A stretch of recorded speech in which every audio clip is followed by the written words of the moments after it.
initially, it was the Columbus General Depot, and it was an ordnance depot even before then.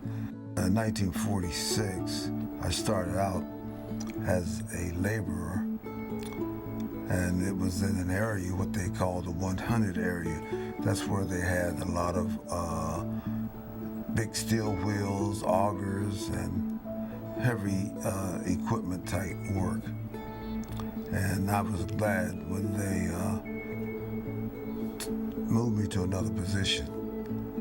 But then I went in as a stock selector, and that was selecting stock, assembling it, and then pushing it down to a packing area.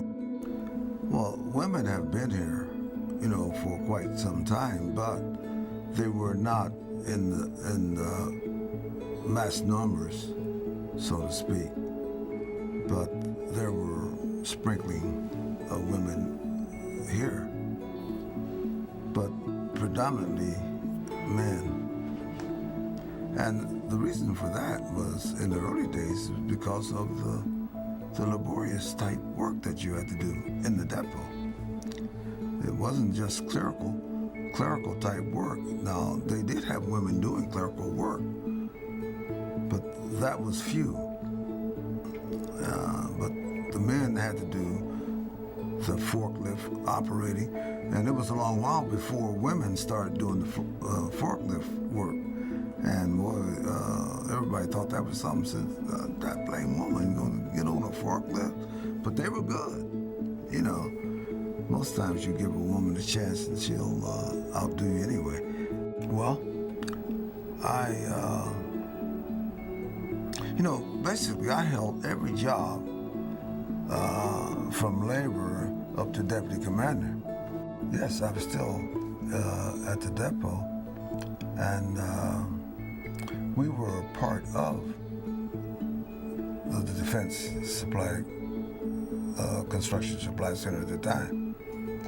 And so we were under the command of the center.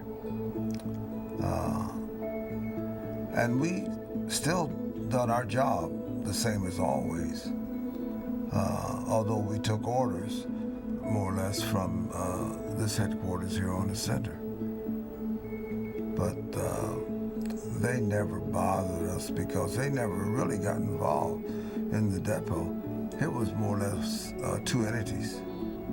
You had all the white-collar workers on this side of what we call the tracks, and then the laborers or blue-collar workers on the other side of the tracks. I've never been sick in my life. When I left here, I had 4,400 hours of sick leave. Yes, which tells you that I was blessed with good health.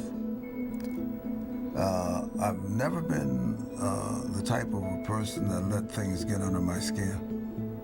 If you give me an hour, I'll work it out.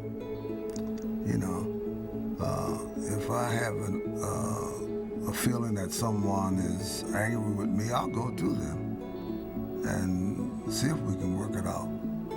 But if we can't, then that's on that person because I've done my best, But over the years, I have not incurred that many problems that I could not resolve ultimately.